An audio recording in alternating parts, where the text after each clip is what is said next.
ஒரு கிராமத்தில் ஒரு அம்மா, அவங்க எல்லா முடிவும் அவங்க தான் எடுப்பாங்க. வீட்டுக்காரரு நம்மளை மாதிரி தான் இருப்பார், வெள்ளையும் சொல்லையுமா இருப்பார். அவர் வாட்டுக்கு போவார், அவர் வாட்டுக்கு வருவார். கணவரை கூப்பிட்டு, இப்படியே சும்மா உட்காந்துருந்தா சாப்பாட்டுக்கு என்ன பண்ணுறது?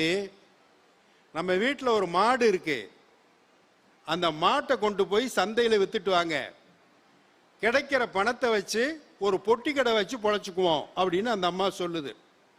மாட்டை பிடிச்சிட்டு போயிட்டாரு சந்தைக்கு. போய்கிட்டு இருக்கும்போது வழியில் ஒருத்தன் ஒரு ஆட்டுக்குட்டியை பிடிச்சி வந்துக்கிட்டு இருக்கான். எவ்வளவு பெரிய மாடு, அதை இழுத்துக்கிட்டு போகிறதே உனக்கு கஷ்டம். பாரு, குட்டியாக ஒரு ஆட்டுக்குட்டி வச்சுருக்கேன், மாட்டுக்கு ஆட்டை மாற்றிக்கிடுவோமான்னு கேட்டான். அவன் ஒரு விவரம் இல்லாத ஆள், அப்பாவி. சரி, என் மாட்டை எடுத்துக்க, உன் ஆட்டை கொடுன்னு வாங்கிட்டான்.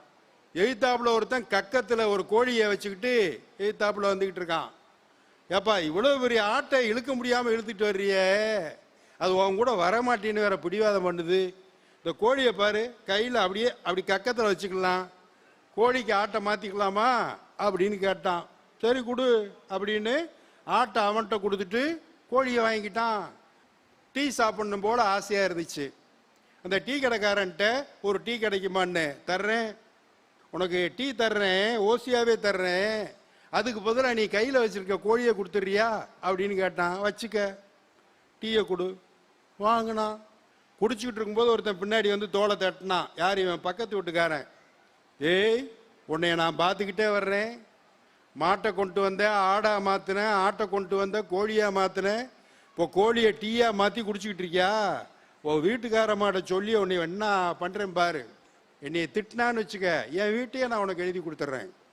அவ திட்டாம பாராட்டினான்னு வச்சுக்க, உன் பொட்டி கடையை எனக்கு எழுதி கொடுத்துடணும்னா. தெரியுமா உன் புருஷன் வகுசி அப்படின்னு இவன் ஆரம்பிச்சான். சொல்லு என்ன அப்படின்னு.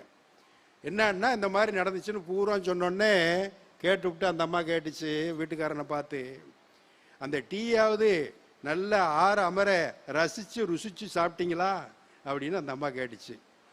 என்னடா அது இப்படி இருக்கா அவன் முண்டாட்டி, இந்தரா என் பொட்டி கடை அப்படின்னு எழுதி கொடுத்துட்டு கிளம்பிட்டான்.